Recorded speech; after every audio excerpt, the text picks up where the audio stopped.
हमारे साथ आज जुड़े हैं आजाद समाज पार्टी के चीफ चंद्रशेखर। चंद्रशेखर की हमेशा हर वक्त कई बार विवादों में रहते हैं, बहुत मूवमेंट को लेकर या कई बार अपनी स्टेटमेंट को लेकर। तो हम जहाँ पर ही काम करने के ढंग से लेकर तो हम आजाद समाज पार्टी के चीफ चंद्रशेखर आजाद जी से रविदास टी वी के लिए रूबरू कर रहे हैं। तो सबसे पहले आपका चंद्रशेखर जी थैंक्स, क्या गुड न्यूज। तो सबसे पहला सवाल मेरा, बहुजन समाज के लोगों को दिन ब दिन 1000 दिन हजारों टुकड़े हो रहे हैं, डेली संगठन बन रहे हैं। इसके नेता लोगों की सेहत तो अच्छी बन गई, लेकिन समाज की सेहत दिन ब दिन गिरती चली जा रही है। इसके पीछे कौन सी साजिश है? इसके पीछे कौन है?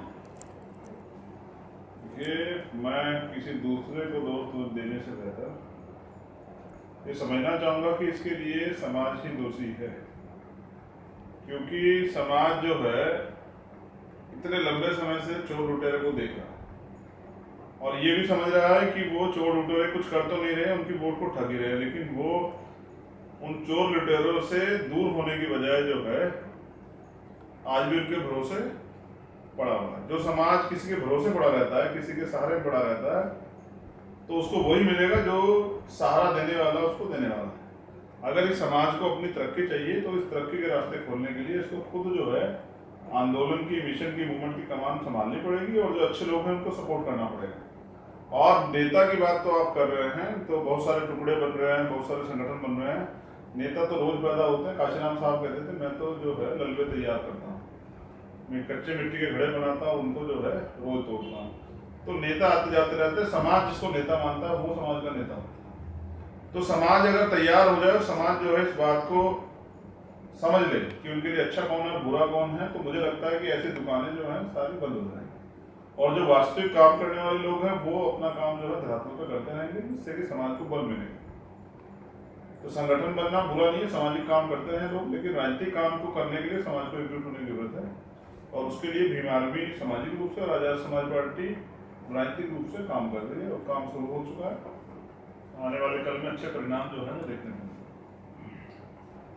क्या आपने भीम आर्मी का जो संगठन बनाया था वो बाउंसर की ताज पर बनाया था? देखिए, भीम आर्मी का बेसिकली अगर मैं जिक्र भीम आर्मी का करूंगा तो भीम आर्मी का निर्माण एजुकेशन को लेके, शिक्षा का जो स्तर, जो शिक्षा का जो आधार जो है बिल्कुल उसकी बुनियादी उसको रूप से उसको खत्म किया जा रहा था, जैसे मिड डे मील और तमाम तरह की चीजें चला के, क्योंकि जो वंचित वर्ग के लोग हैं, बहुजन समाज के लोग हैं, उनके बच्चे सरकारी स्कूलों में पढ़ते हैं। तो जिस तरह से सरकारी स्कूलों में शिक्षा को पूर्ण रूप से खत्म किया जा रहा था, तो उसके खिलाफ बुनियाद नींव को मजबूत करने के लिए तो छोटे छोटे एजुकेशन सेंटर भीम आर्मी ने खोले। लेकिन समय के साथ जो है कठिनाइयां बढ़ती गई, परेशानियां नई नई सामने आती गई। कभी किसी दलित को स्कूल में बच्चे को उसके साथ मारपीट कर दी गई, कभी उसको जो है उसने सुसाइड कर लिया, जैसे रोहित वोमिला का नाम मामला हुआ, कभी टॉर्चर हुआ, कभी जाति के नाम पे, कभी धर्म के नाम पे, कभी मूछे रखने के नाम पे, कभी घोड़ी बैठने के नाम पे। तो जैसे जैसे परेशानियां बढ़ती गई और उन परेशानियों का हल ढूंढने के लिए हम लोग उसमें इन्वॉल्व होते रहे, तो वो सब भी जो है भीम आर्मी का हिस्सा बन गए। लेकिन बुनियादी रूप से जो भीम आर्मी का काम था वो था एजुकेशन सेंटर खोल के, जो बाबा साहब अम्बेडकर ने दिखाया रास्ता। उन्होंने कहा कि शिक्षा सैनिक का वो दूध है जो पिएगा वो दहाड़ेगा, और उन्होंने कहा कि एजुकेशन इज मस्ट, शिक्षा सबसे ज्यादा जरूरी है। और उनसे अलावा भी कई महापुरुषों ने, जैसे संत गाड़गे जी महाराज, या बहुत सारे जो गुरु नारायण स्वामी, बहुत सारे महापुरुषों ने कहा कि चाहे एक रोटी कम खाओ लेकिन अपने बच्चों को जरूर पढ़ाओ। तो उन्होंने ये भी कहा अगर आपके पास थाली नहीं है, थाली यानी कि बर्तन नहीं है रोटी रखने के लिए, तो हाथ पर रख के खा लो, लेकिन अपने बच्चे की शिक्षा को जो है उसको शिक्षित जरूर करो। तो वो एजुकेशन जो आगे बढ़ने का रास्ता है, क्योंकि ज्ञान से जो है ज्ञान से बल मिलता है, ज्ञान से बल मिलता है और बल से जो है शक्ति का निर्माण होता है, शक्ति से परिवर्तन होता है। तो ज्ञान बेहद जरूरी है। तो बाबा साहब अम्बेडकर भी अगर भारत में कुछ परिवर्तन कर पाए तो उसके लिए वो विदेश में रह के जो पढ़ के आए और वहां से जो वो ज्ञान लेके आए, उसी ज्ञान की बदौलत जो है उन्होंने भारत के लोगों को भी समझाया कि मानवता किसे कहते हैं। तो इसलिए भीम आर्मी का काम जो था वो सिर्फ और सिर्फ एजुकेशन पर काम करना था। लेकिन जिस तरह से राजनीतिक दलों ने अपनी जिम्मेदारियां छोड़ी, जो शोषण के और एट्रोसिटी के मामले होते हैं उसमें चुप रहते हैं, तो वो जब हम नौजवान पीढ़ी नहीं देख पाते थे, बहन माता बहनों पर अत्याचार होता, रेप होते थे, हत्याएं होते, आज भी देख रहे होते, तो उनमें इन्वॉल्व होने से भीम आर्मी के काम जो है बहुत सारे बढ़ गए, और एक पूरा जो है जहां भी कहीं परेशानी होती तो वहां भीम आर्मी के लोगों को याद किया जाता।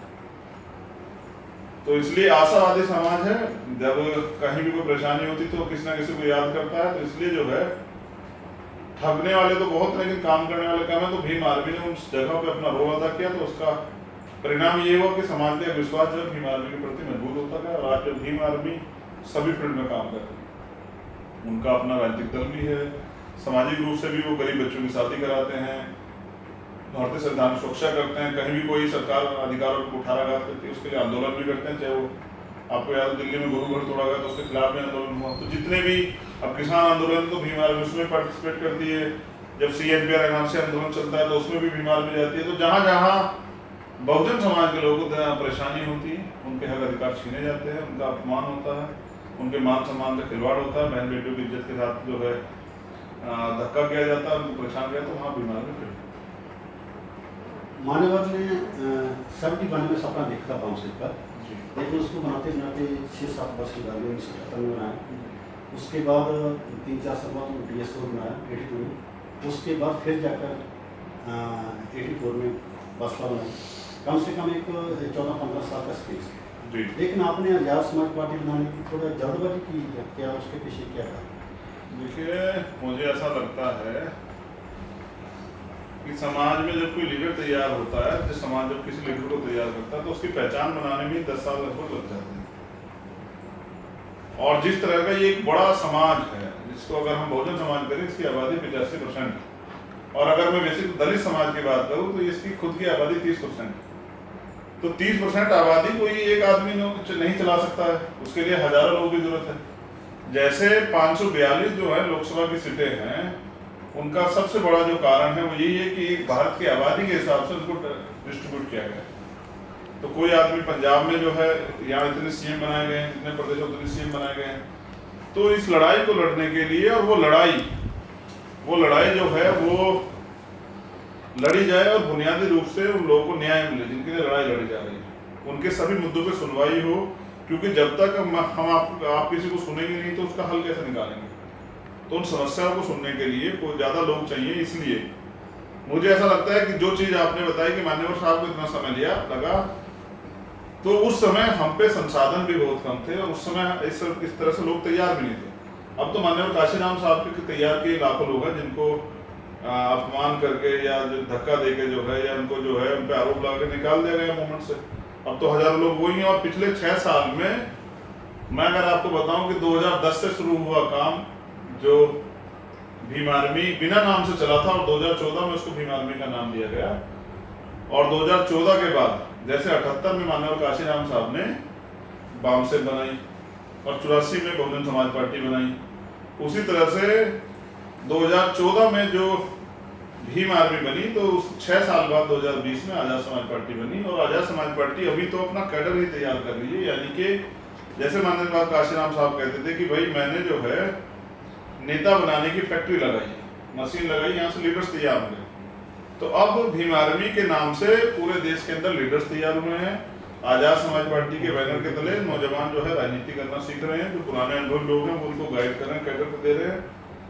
तो काशीराम साहब के सच्चे अनुयायी होने के नाते मुझे ये लगता है कि आजाद समाज पार्टी ने अभी पंचायत चुनाव में उत्तर प्रदेश में रिजल्ट दिया है, और आने वाले कल में क्योंकि ये राजनीतिक, अगर मैं राजनीतिक बात करूं तो राजनीति में नए पुराने से ज्यादा जो है ना, उसके रिजल्ट पे काम किया जाता है कि वो रिजल्ट कैसा दे रहा है। जैसे बहुत सारी पार्टियां जो अभी 10 साल पहले आई है, लेकिन वो रिजल्ट अच्छा दे रही है। बहुत सारे पार्टियां, जैसे कांग्रेस की बात करूँ, वो 100 साल पुरानी है, लेकिन उसकी जो है पहले उनकी सरकार हो गई थी, तब उनकी सरकार नहीं है। तो मुझे ऐसा लगता है राजनीति में एक ही सिद्धांत है कि जीत। तो आजाद समाज पार्टी आने वाले कल में भीम आर्मी के द्वारा जो मेहनत की गई है, वो संघर्ष से, और जो सीनियर लोग हैं जिनको निकाला गया था अपमानित करके, आरोप लगा के, उनके अनुभव से एक कैडर तैयार करके आने वाले कल में माननीय काशीराम साहब और बाबा साहब अम्बेडकर का जो बहुजन राज का सपना था उसको पूरा करेंगे। हजारों नहीं लाखों संगठन है हमारे बहुजन समाज की, लेकिन उसके बावजूद सबसे ज़्यादा तशद्दुद, टॉर्चर, जबरदस्ती हमारे साथ ही होता है, हमारी बहू बेटी के साथ ही। ऐसा देखिए, इस पे एक बड़ी जो है, अगर हम रिसर्च करें तो ऐसा नहीं कि हमारी संगठन हजारों लाख, हर समाज के हजारों की संख्या में आज संगठन है और हजारों की संख्या में उनकी पार्टियां भी हैं।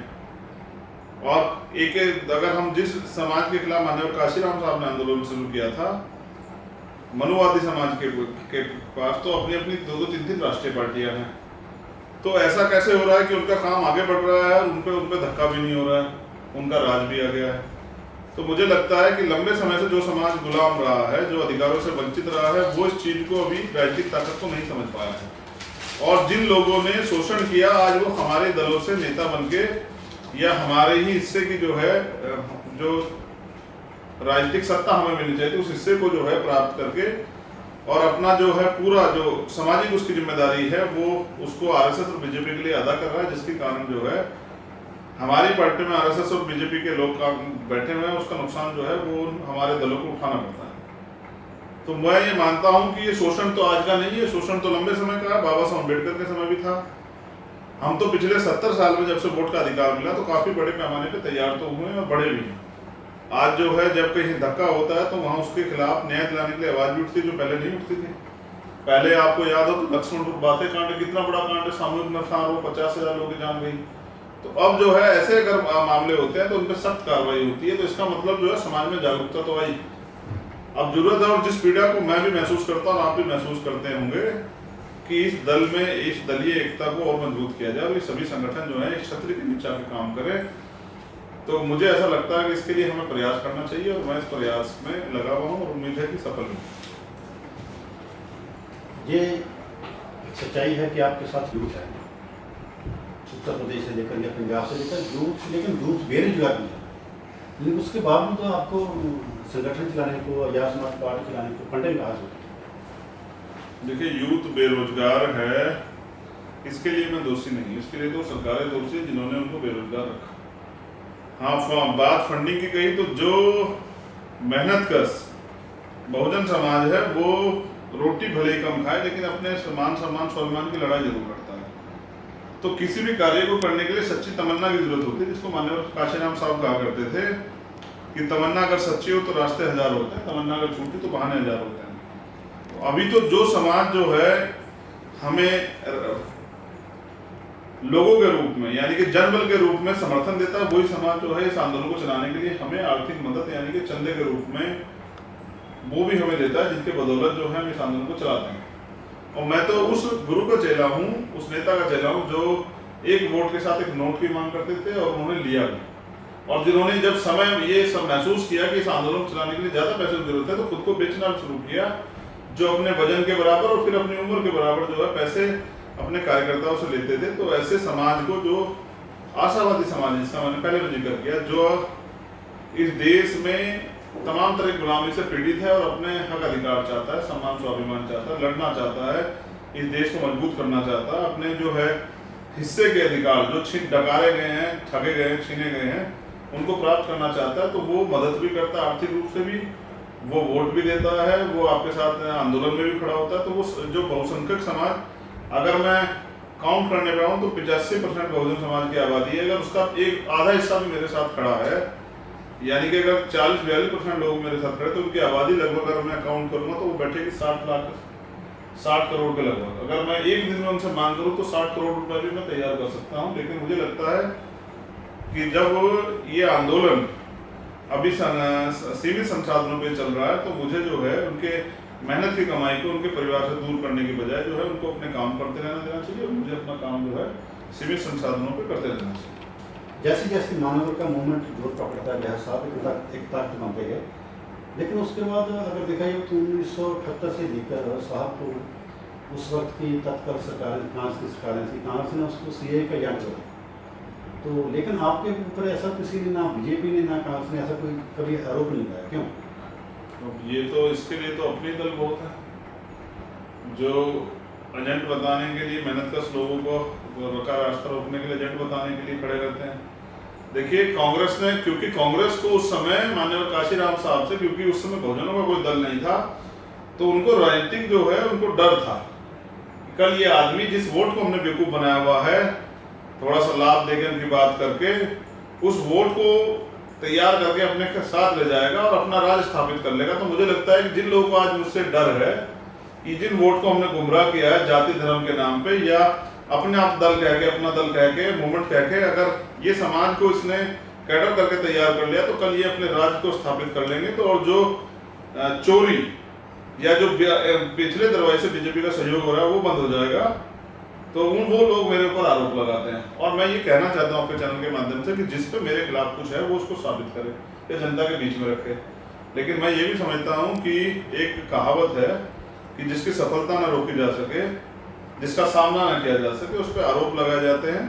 फिर वो चाहे चंद्रशेखर आजाद हो या भीम आर्मी हो, उसको जो है उसकी बुराई की जाती है, वही आज हो रहा है। तो जिस पे अगर मेरे खिलाफ कुछ है वो उसे प्रूफ करे। और बाकी आपकी जानकारी के लिए बता दूं कि मेरे ऊपर जो 90 से ज़्यादा मुकदमे हैं जिनमें मुझे कभी भी सजा हो सकती है। और आज भी बीजेपी की सरकार जो है हाई कोर्ट गई है मेरी बेल कैंसिल कराने के लिए, तो वो मुझसे प्यार नहीं करती है।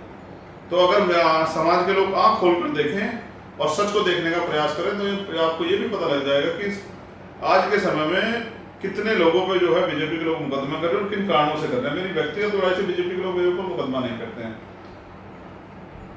क्योंकि वो सीबीआई का डर मुझे नहीं दिखा सकते हैं, ना ईडी का दिखा सकते हैं, ना इनकम टैक्स का। तो मेरे ऊपर मुझे दबाने के लिए मुकदमे करते हैं। मुकदमों से मैं नहीं डरता क्योंकि मैं माननीय काशीराम साहब का सिपाही हूँ। तो जो अपना जीवन जिसने समाज के नाम, इस आंदोलन के नाम समर्पित किया, तो मुकदमों से क्या डरेगा। तो बीजेपी ने जो मुझे किया है वो आपके सामने है कि कोई किसी पे मुकदमे जो है शौक से तो नहीं लगाता। जितने मुकदमे पिछले 4 साल की जिंदगी में मेरी, और 2 साल से ज्यादा मैं जेल में रहा हूँ और खूब लाठियां मैंने खाई है, खूब तमाम तरह के अपमान, तमाम तरह की परेशानियां मैंने उठाई हैं। तो इतनी तो जो है मुझे लग रहा पूरे विपक्ष ने नहीं उठाई होगी जितने अकेले चंद्रशेखर ने उठाई। और जितने मुकदमे मेरे ऊपर हुए इतने तो पूरे विपक्ष पे नहीं होंगे, उनके नेताओं पे नहीं होंगे। आप चेक करके देख लीजिए। तो बीजेपी ने मुझे बहुत कुछ दिया और मैं उनको सूद समेत वापस दूंगा समय आने पे, जिस दिन बहुजनों का राज आएगा।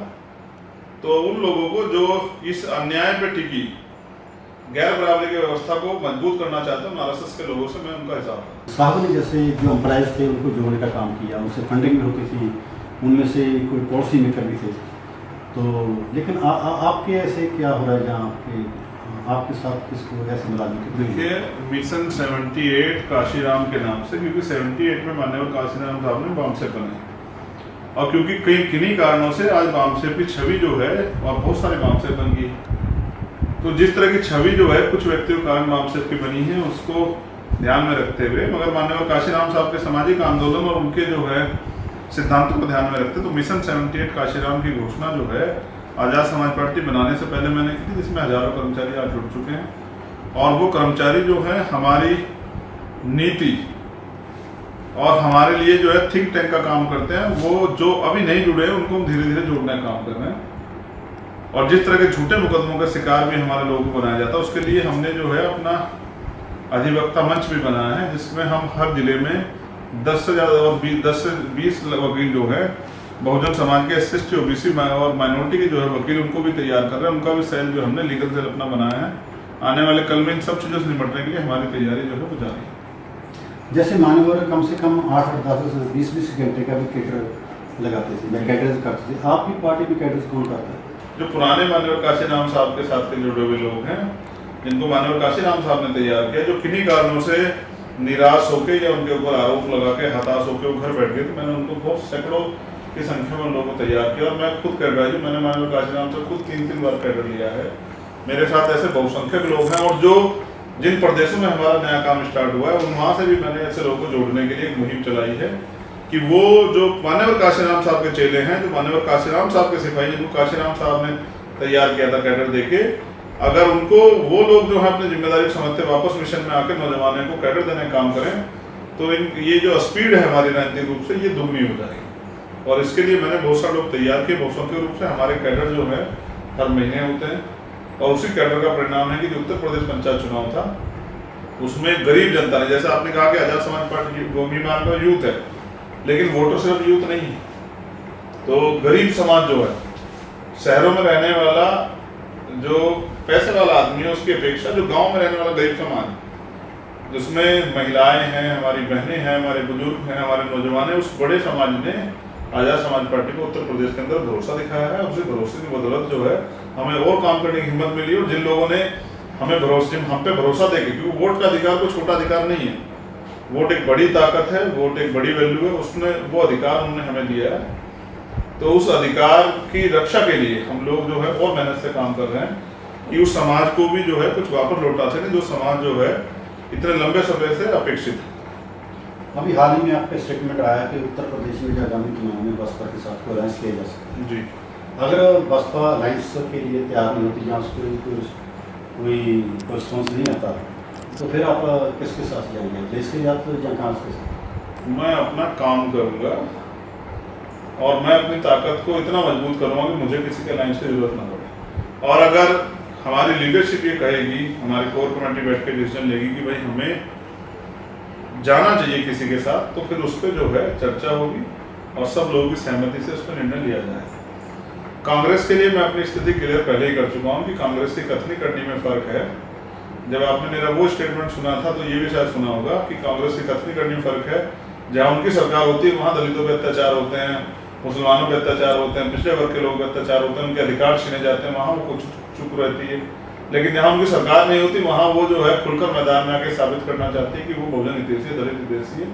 तो ऐसी कांग्रेस पे मैं भरोसा नहीं करता हूँ, क्योंकि जब तक वो अपनी नीति नहीं बदलते ऐसे लोगों से गठबंधन तो बहुत दूर की बात, उनसे तो वार्ता भी होनी जो है मुमकिन नहीं। लेकिन मैं समाज से भी जानना चाहता हूँ कि जो लोग ये समझते हैं कि आजाद समाज पार्टी और बीएसपी में वोट का बंटवारा होगा, वो बीएसपी के लोगों से क्यों नहीं कहते? बीएसपी के राष्ट्रीय अध्यक्ष क्या क्यों जो है इस बात को एक्सेप्ट नहीं करती कि जिन लोगों के भरोसे वो इस समाज की जिम्मेदारी को छोड़ रही है, क्या वो इस लायक हैं कि वो इस समाज का भला कर सकें? क्या उन्होंने कोई आंदोलन किया है?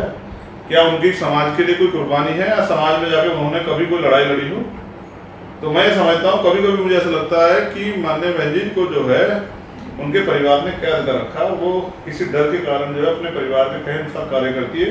क्योंकि जहाँ तक मैं समझता हूँ उनके भाई और उनके भतीजे से ज्यादा योग्य जो है ना बहुजन समाज के कैडर के बहुत सारे लोग हैं बहुजन समाज पार्टी में, जिनको जिम्मेदारी दी जा सकती थी। लेकिन उन अयोग्य व्यक्तियों को जिम्मेदारी का देने का मतलब ये लगता है कि वो परिवार के हिसाब से जो है परिवार का ही ध्यान में रखते हुए काम कर रही है। जबकि मेरे लिए और हम सब के लिए, बहुजन मूवमेंट के लोगों के लिए जिनको काशीराम साहब ने तैयार किया, उनके लिए बहुजन समाज का हित जो है वो सर्वोपरि। मेरे लिए व्यक्ति विशेष नहीं है, व्यक्ति तो आता जाता रहता है, विचारधारा विशेष है। जो लोग काशीराम साहब के साथ जुड़े थे वो काशीराम साहब की विचारधारा से जुड़े।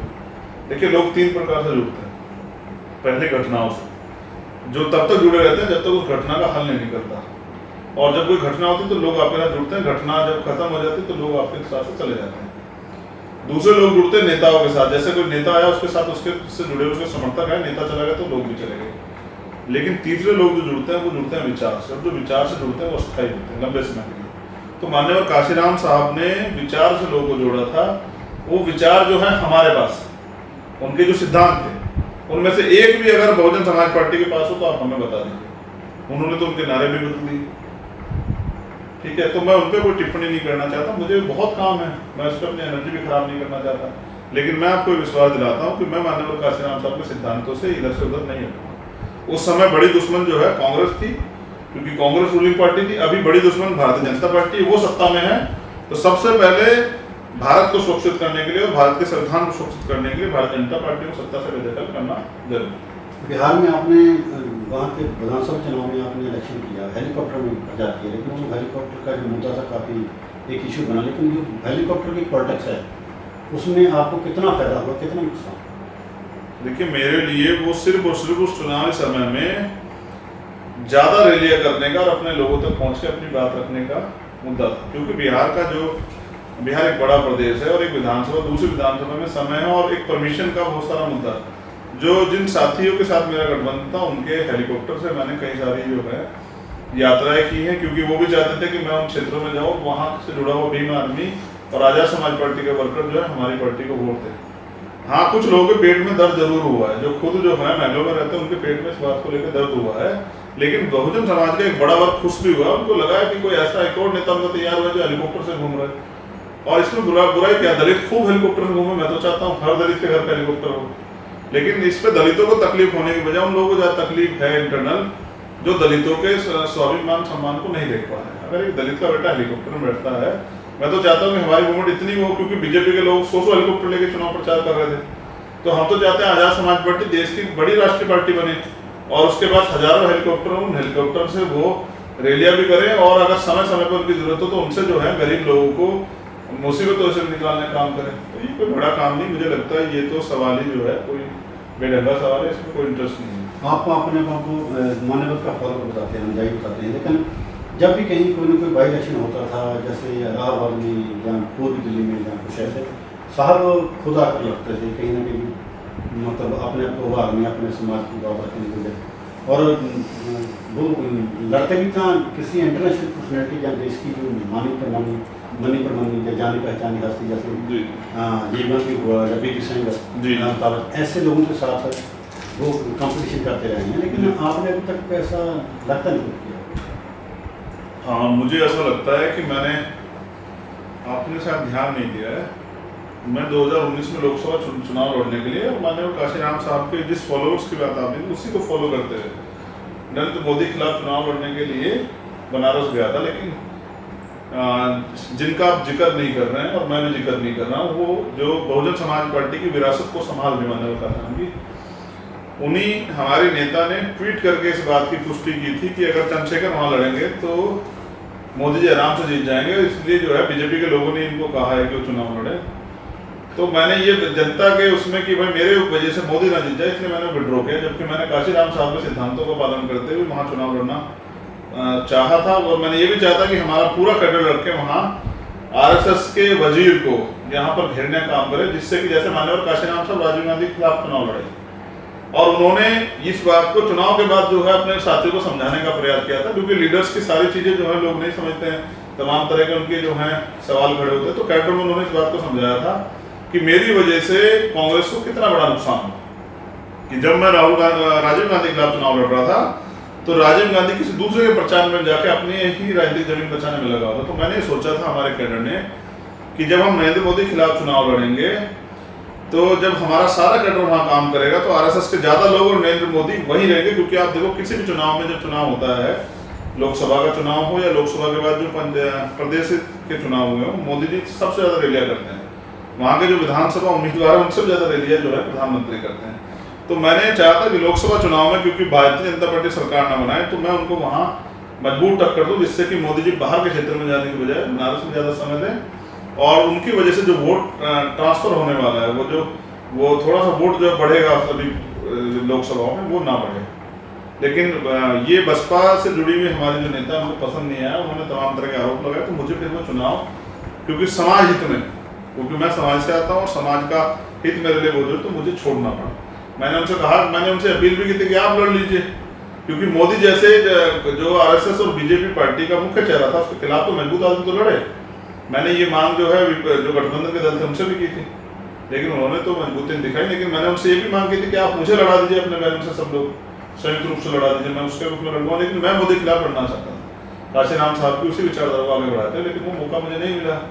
तो अब मेरा काम ये है कि उत्तर प्रदेश में मैं इस बार भी विधानसभा चुनाव जो है अगर पार्टी की कोर कमेटी तय करेगी तो लड़ूंगा, अदरवाइज नहीं लड़ूंगा, और बाकी सब लोगों को लड़ाने का काम करूँगा। क्योंकि मैं यहाँ कुछ बनने के लिए नहीं, बहुजन समाज की मूवमेंट को, उनकी उम्मीदों को दोबारा जिंदा करने के लिए काम करूँगा। उत्तर प्रदेश में कम से कम बसपा के 2.25 करोड़ वोट हैं, लेकिन बसपा का वोट इधर उधर जाने की कोई गुंजाइश बहुत कम रहती है। लेकिन आप किस समाज के भरोसे में बैठे हैं उनको आपको वोट डालेंगे? हाँ, मैंने यही देखा कि 2007 में जिस बसपा की पूर्ण बहुमत की सरकार आई थी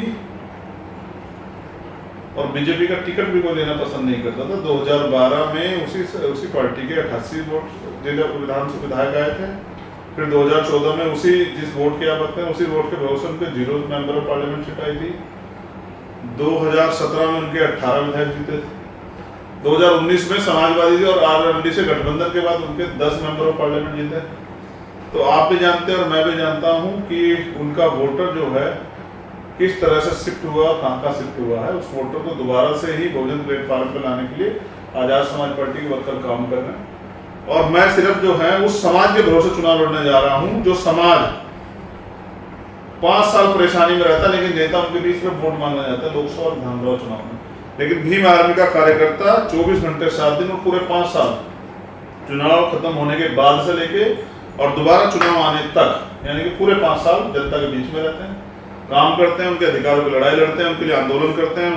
इसके उपहार, इसके एवज में उपहार के तौर पर सरकार उन पर मुकदमे लगाती है, उन पर लाठियाँ चलाती है, उनको जेल भेजती है, उनके खिलाफ शोषण करती है, उनको जो है तमाम तरह से फिजिकली और मेंटली टॉर्चर करती है, उनके परिवारों को परेशान करती है। इसका भी सामना उनको करना पड़ता है, लेकिन वो अपनी लड़ाई नहीं छोड़ रहे। तो समाज के भरोसे, जो समाज किसी की बकौती नहीं, ना ही किसी नेता की, ना ही किसी दल की, और ना ही किसी और किस्म के व्यक्ति की, तो मैं उस समाज के भरोसे लड़ रहा हूँ। उसी समाज ने मुझे यहाँ उत्तर प्रदेश में अभी जो है वोट दिया है। ये सभी दल यही थे, तो उसके बावजूद भी उन्होंने मुझे वोट दिया है। उसी समाज के भरोसे लड़ रहा हूँ, जिस समाज का बेटा हूँ, जिस समाज के लिए दिन रात लड़ता हूँ, अपनी बहनों के सम्मान के लिए, अपनी माओ के सम्मान के लिए, अपने बुजुर्गों के सम्मान के लिए, नौजवानों के अधिकारों के लिए, भारतीय संविधान की रक्षा के लिए उस समाज के भरोसे लड़ रहा हूँ और उसी समाज के भरोसे आगे बढ़ूंगा, क्योंकि वही तो समाज मेरे साथ है। बहन जी ने तो कितनी बार कहा है, अगर आपको याद हो, कि ये आरएसएस के एजेंट हैं, ये चंदा लेते हैं, ये करते हैं, ये वो करते हैं, बहुजन समाज लोग उनके साथ में, फिर भी भीम आर्मी की इतनी बड़ी फैन फॉलोइंग है। आप खुद जानते हैं कि आपने खुद कहा कि यूथ के लोग जो है मेरे साथ हैं, तो यूथ जो है 51% आबादी है, उस 51% यूथ के भरोसे लड़ रहा हूँ और अपनी माताओं बहनों के भरोसे लड़ रहा हूँ, जिनके सम्मान अधिकार के लड़ता हूँ, जो अपने बेटे से ज्यादा प्यार करते हैं।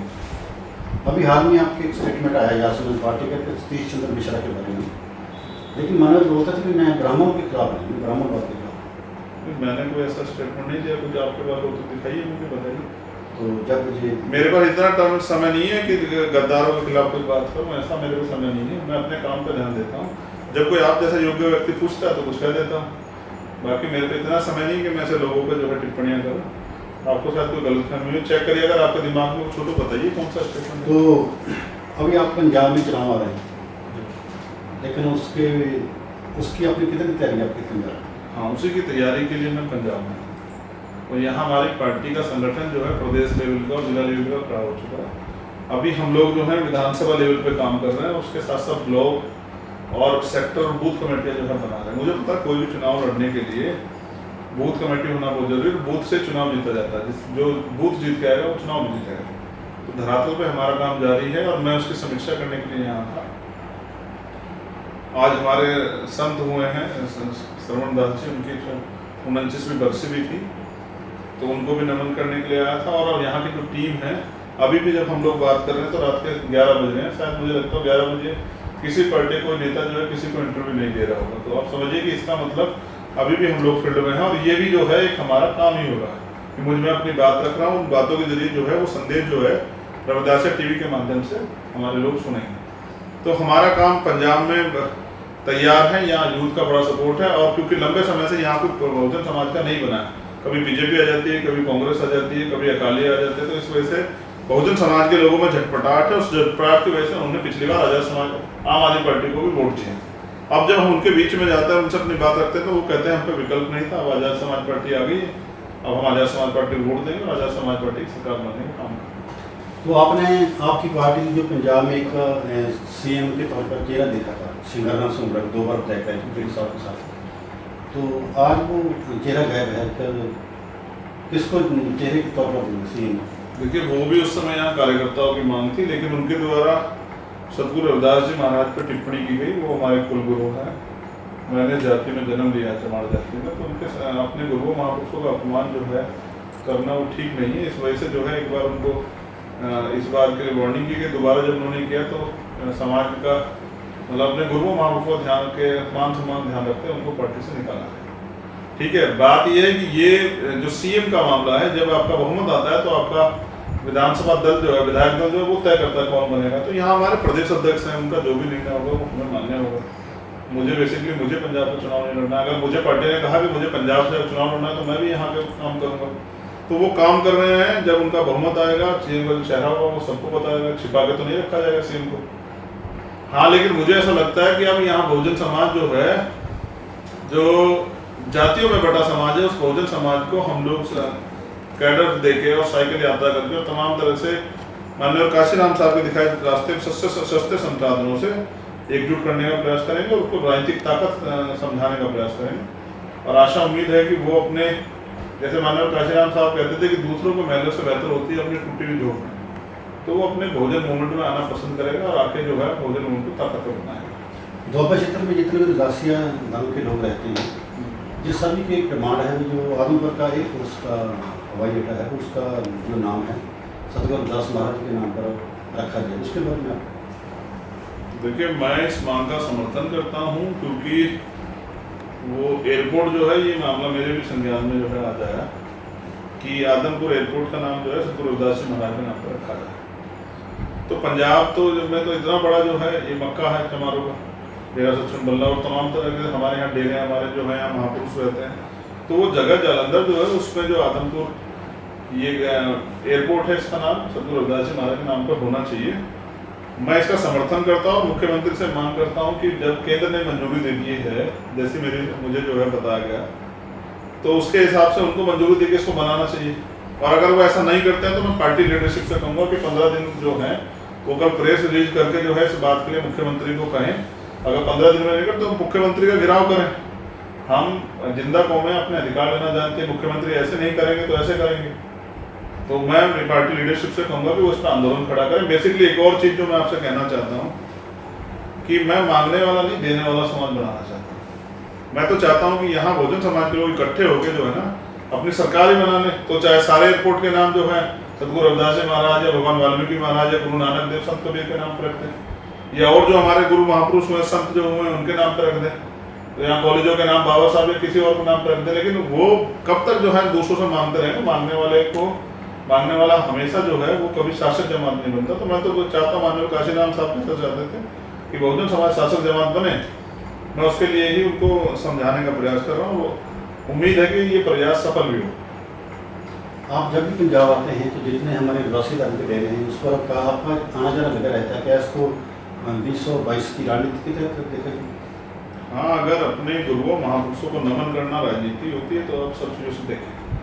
लेकिन जिस कौम में पैदा हुए हैं उस कौम के गुरुओं महापुरुषों को नमन करना और वहाँ जाकर जो है अपने संकल्प को दोहराना और उस पर आगे बढ़ना, क्योंकि कुछ भी आसानी से नहीं मिलता है। पानी पीने का अधिकार भी है, उसके लिए बाबा साहब अम्बेडकर ने सत्याग्रह किए, लाठियाँ खाई।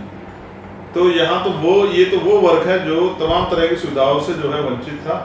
तो हमारे गुरु महापुरुषों ने भी अपने मान स्वाभिमान और पाखंडवाद के खिलाफ लड़ाई लड़ी। उस लड़ाई को आगे बढ़ाने के लिए उस कर्म भूमि पे, उनकी जन्मभूमि पर जाके नतमस्तक होने में एक सुकून होता है। वहाँ से जो है, क्योंकि कहा जाता है कि इतिहास बल देता है, तो वो बल मिलता है और एक संकल्प जो है जो हमेशा दोहराया जाता है, जिसको याद रखा जाता है, उस संकल्प को भी दोहराने का मौका मिलता है। और अच्छा तो है, अपने लोगों से जुड़ाव होता है। तो मैं तो इसलिए आता जाता रहता हूँ कि जब ये काशीराम साहब की धरती है, इससे बल मिलता है। और मेरे लिए तो काशीराम साहब की जो धरती है वही जो है क्या नाम तीर्थस्थली है। तो मैं तो अपनी तीर्थस्थली को, अपने महापुरुषों को नमन करने आता हूँ। अब ऐसा अगर आप राजनीति से जोड़ेंगे तो भी आपका स्वागत है और नहीं जोड़ेंगे तो भी आपका स्वागत है। मुझे अपना काम करना है, आप अपने जोड़ने के घटाने का काम करते रहिए। मैं अपना जो है, जो मेरी जिम्मेदारी है, बाबा साहब अम्बेडकर का जो कर्ज है मेरे ऊपर, क्योंकि उन्होंने बलिदान दिया अपने 4 बच्चों का, माननीय काशीराम साहब ने अपने पूरे जीवन का बलिदान दिया। तो उस बलिदान को मैं, उस कर्ज को उतारना चाहता हूँ, इसके लिए काम कर रहा हूँ। आखिरी सवाल, क्या साहब काशीराम जी को भारत रत्न मिलना चाहिए? बिल्कुल मिलना चाहिए। और मैंने कहा कि मांगने से तो इतने दिन से हमारे लोग मांग ही रहे हैं। मैं पुरजोर मांग करता हूँ कि केंद्र सरकार जो है माननीय काशीराम साहब को भारत रत्न दे।